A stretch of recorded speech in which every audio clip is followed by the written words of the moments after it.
Ya, shalom, Bapak, Ibu, suami istri yang sedang mengadakan honeymoon yang kedua.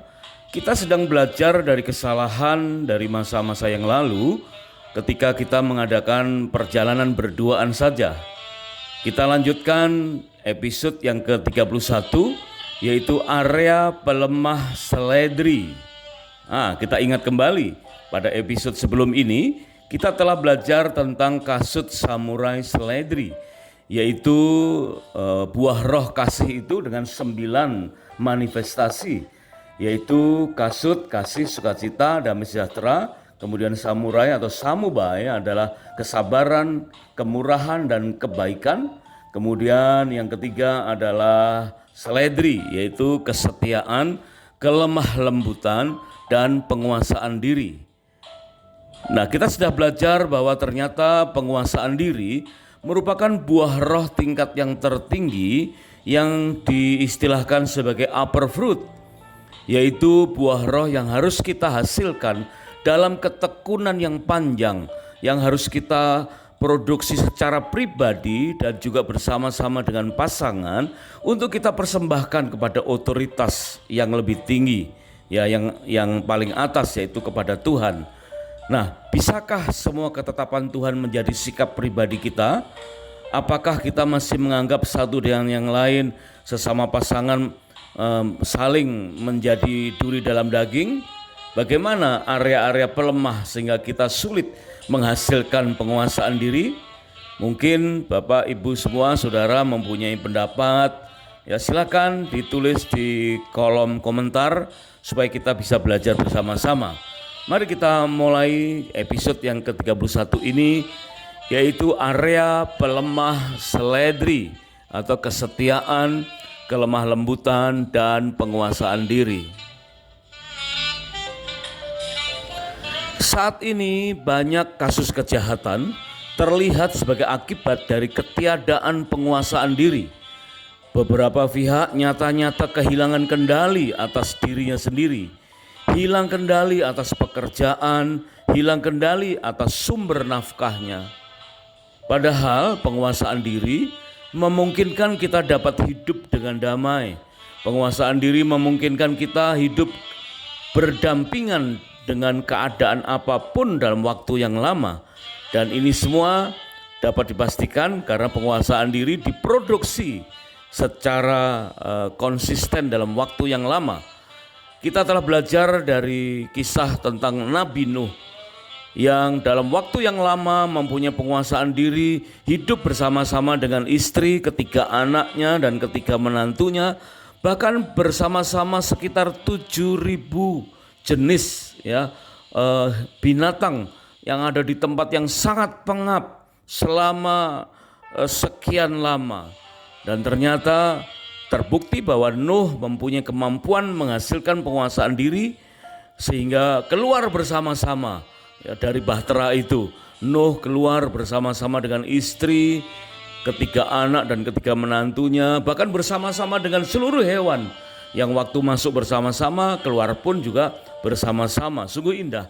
Ini adalah suatu contoh bagaimana penguasaan diri bisa diproduksi, dihasilkan meskipun dalam keadaan yang kurang ideal dan dalam waktu yang sangat lama.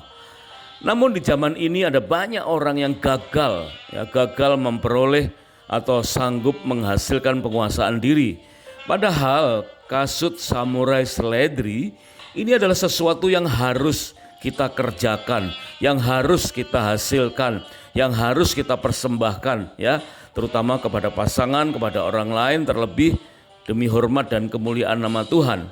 Kita mengenal bahwa kasut adalah kasih, sukacita, damai sejahtera, di mana kasih memiliki 5 arti. Yang pertama adalah kasih agape, kasih tanpa syarat, kasih walaupun, kemudian kasih phileo atau cinta dengan adanya saling kecocokan sehingga terjadi persahabatan. Kemudian kasih storge, yaitu kasih secara alamiah antara orang tua dan anak, anak dan orang tua, atau kakak dan beradik, yang karena ada hubungan pertalian darah atau dalam keluarga besar. Kemudian berikutnya adalah kasih eros yang kita kenal sebagai kasih khusus antara suami istri yang sah, yaitu eros, erotik, erotisme, atau kita sering istilahkan sebagai nafsu atau birahi. Kasih eros ini layak dilakukan hanya bagi sepasang suami istri yang sah dan layak dipertahankan seumur hidup.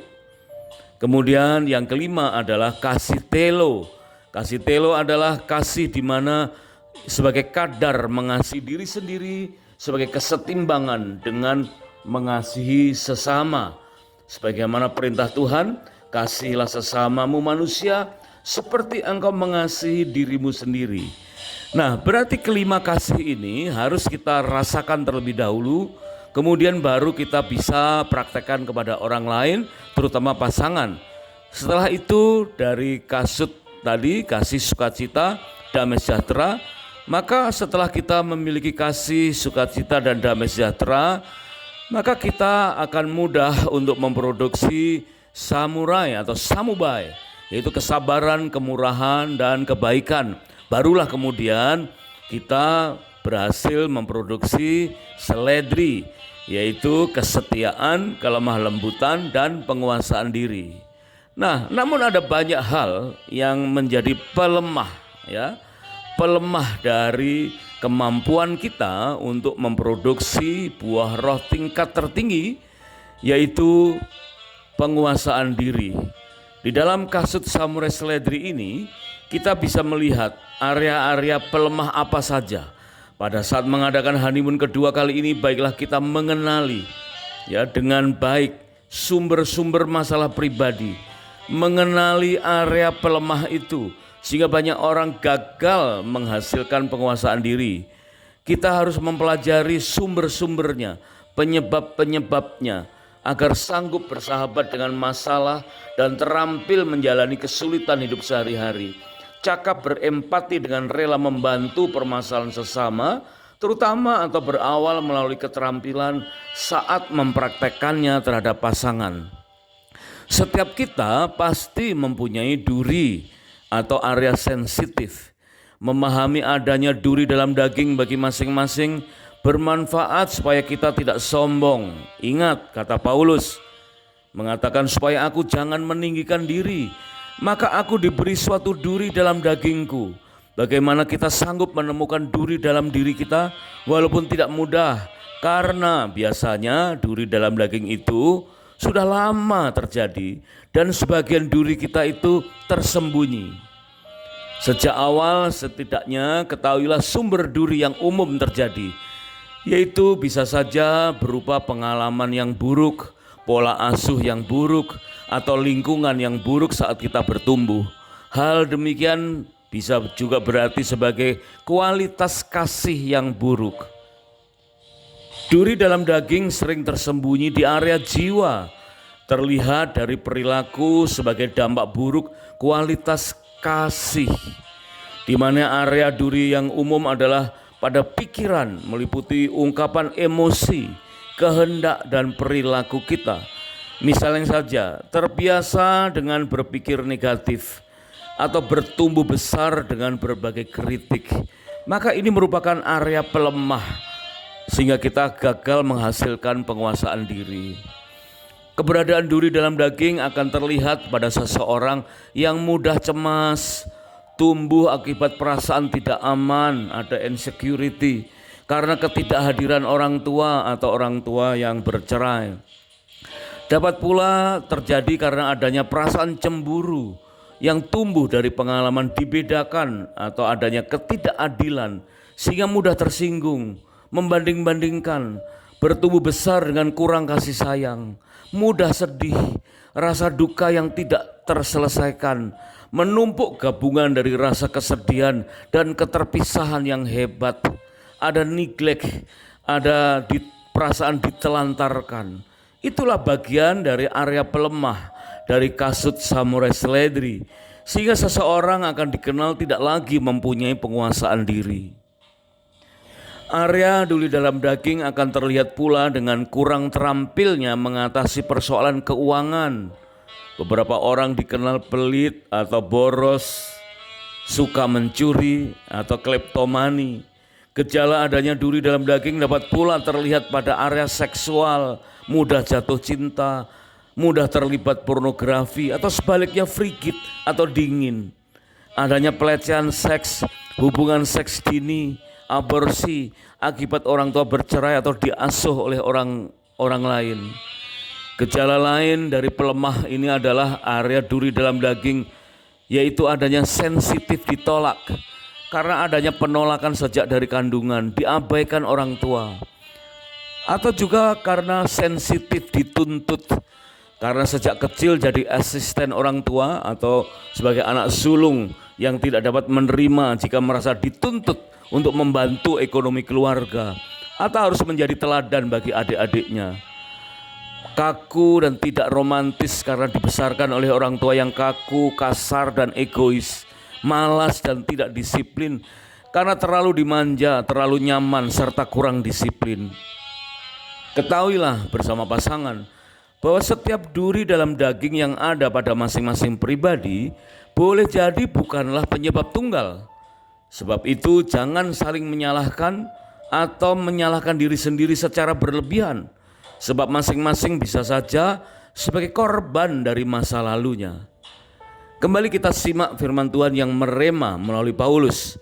Karena itu aku senang dan rela di dalam kelemahan, siksaan, kesukaran, penganiayaan, dan kesesakan karena Kristus. Sebab jika aku lemah, maka aku kuat. Itu terdapat dalam 2 Korintus pasal yang ke-12, ayat 9 dan ayat yang ke-10. Mari, selagi mengadakan bulan madu kedua, kita berkomitmen bersama dengan pasangan untuk menyelesaikan area pelemah dari seledri atau kesetiaan, kelemah lembutan, dan penguasaan diri. Baiklah, ambil waktu berdua, mengadakan doa pemulihan bersama-sama dengan pasangan. Panjatkan doa kepada Tuhan. Tuhan, berilah kami kedamaian untuk menerima hal-hal yang tidak bisa kami ubah. Tuhan, berilah kami keberanian untuk mengubah hal-hal yang bisa kami ubah. Tuhan, berikan kami kebijaksanaan dan hikmat untuk membedakan keduanya. Wow, luar biasa. Ya, kemudian kita lanjutkan, Tuhan, ubahlah saya terlebih dahulu. Nah, setiap pasangan hendaknya berdoa masing-masing secara pribadi dan berkata kepada Tuhan, Tuhan, ubahlah saya terlebih dahulu, supaya dengan perubahanku maka pasanganku juga kelak akan berubah dalam nama Tuhan Yesus.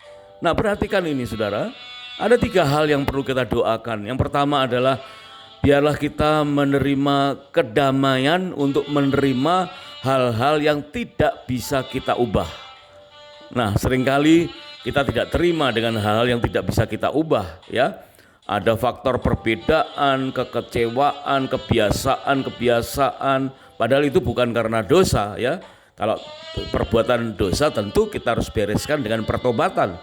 Tetapi kalau hanya sekedar perbedaan, hanya berbeda, maka kita harus mempunyai kedamaian untuk menerima hal-hal yang tidak bisa kita ubah. Itu yang pertama. Kemudian yang kedua, berilah kami keberanian untuk mengubah hal-hal yang bisa kami ubah. Nah, jadi yang kedua ini, wow, ini sangat penting, yaitu ada rasa berani untuk mengubah, jangan malu untuk berubah, ya. Miliki keberanian dan jangan malu untuk mengubah hal-hal yang bisa diubah. Kemudian yang ketiga, kunci terakhirnya adalah biarlah Tuhan memberikan kebijaksanaan dan hikmat untuk membedakan keduanya. Apa maksudnya membedakan keduanya?